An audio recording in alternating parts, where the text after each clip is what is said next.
Magandang araw po mga kalingap, isang mapagpalang araw po sa ating lahat. Ganon din po sa ating viewers at listeners natin dyan. Lalong-lalo na po sa ating mga bayaning OFW, mabuhay po kayo. Ngayon po mga kalingap, tunghayan po natin ang mga kaganapan sa debut ng ating pinakamamahal na si Beyonce. At kung bago ka pa lang dito sa aking YouTube channel, maano pong pakilike, share and subscribe. At wag mo na rin kalimutan, pindutin ang notification bell para lagi po tayong updated. At bago po tayo magbigay ng ating komento o opinion, maano pong tapusin po natin ang kabuuan ng video at suportahan po natin sina Kuya Bal at Kalinga Prab sa araw-araw ng pagbibigay ng saya at tulong. At syempre, ganahan pa po silang gumawa ng maraming pagtulong para po dito sa mga kababayan nating kapuspalad. So ayun na nga po mga kalingap, sobrang ganda at nakakamangha at talagang nakakabilib ang kaganapan sa kaarawan ng ating baby Beyonce. No more but already a young lady ng Team Kalingap. Grabe, halos 400 na katao at marami pang parating na dadalo sa kaarawan ng ating Disney Princess. Sa sobrang daming dumalo halos wala nang maupuan ang mga bisita. Naku mga Kalingap, kahit ako man din kung magbibigyan ng pagkakataon ay pupunta para lang masaksihan ang mga napakabonggang kaarawan ng ating Beyonce. 18 Beyonce. Yan po mga kaibigan. Yan o. Ayan o. Ayan o. Para si Beyonce po, yan o. Nagpa-picture-picture po muna sila. Grabing ganda ni Beyonce. Talagang, wala, di ako nagkamali po mga kaibigan. Nasa isip ko lang, pula atang susuotin ni Beyonce. Oh, naisip ko lang po, pulang susuotin. Pulang ang sinuot. Pula po ang sinuot na damit. Grabe po, napakaswerte ni Papa Eds.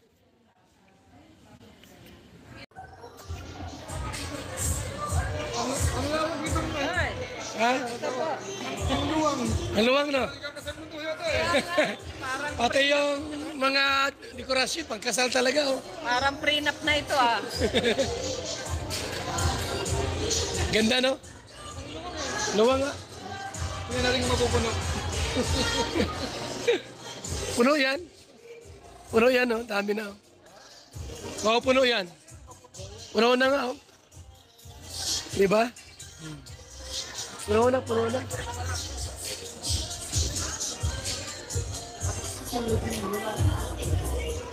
Good. Tamban.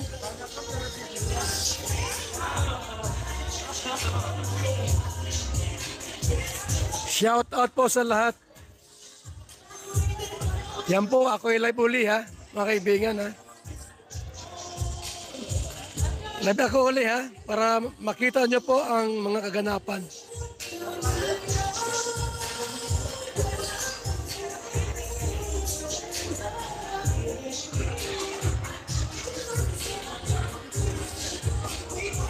Ayaw ko naman na hindi nyo mapanood po ngayong hapong ito. Ayaw ko naman po na kayo po ay hindi mapanood. Kaya ako nag-live uli. Ako nag-live uli po mga kaibigan. Alang-alang sa inyo. Ayan o. Ayan o. Parang si Beyonce po. Ayan o. Nagpa-picture-picture po muna sila. Grabing ganda ni Beyonce. Talagang wala, di ako nagkamali po mga kaibigan. Nasa isip ko lang, pula atang susuotin ni Beyonce. Oh, naisip ko lang po, pulang susuotin. Pulang ang sinuot.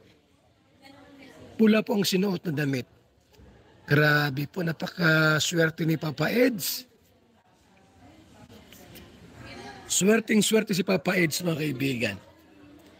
Ayan po mga kaibigan ha. At super ganda. Kunin ko daw muna yung yung tugtog ko. Ha? Hawak mo muna. Kunin ko. Ay, hello guys. Bakit ganito ang kulay nito? Malinaw po ba sa inyo? Oy, shout out sa 6,000 na live viewers ni Kuya Bal. Ay, 8 pala. 8.5 na, oh. Grabe, dami talaga ng mga Edsinia natin dyan. Jenny Bell, shout out. Tita Jose, shout out po. Grabe, ang bilis ng ang bilis ng comment section. Hindi mahabol basahin. Kay MCY, kay Marife Odi, blurred daw. Mahina po ang signal dito sa Sobrang ganda at nakakamangha. Magical at talagang nakakabilib ang kaganapan sa kaarawan ng ating baby Beyonce. No more but already a young lady ng Team Kalingap. Grabe, halos 400 na katao at marami pang parating na dadalo sa kaarawan ng ating Disney Princess. Sa sobrang daming dumagsang bisita ay wala na halos maupuan sa venue. Naku mga Kalingap, kahit ako man din kung mabibigyan ng pagkakataon pupunta para masaksihan ang napakabonggang kaarawan ng ating Beyonce. Sa palagay nyo mga Kalingap, ano kaya ang pasabog ng ating Kalingap Edu sa gabing ito? Naku, tila baga malalaglag ang puso ni Beyonce at napakalaking pasabog na handa ng Papa mo Edu sa kanyang minamahal na si Beyonce. Kaya mga Kalingap, abangan po natin ang regalong handa ni Kalingap Edu. Salamat po sa panonood.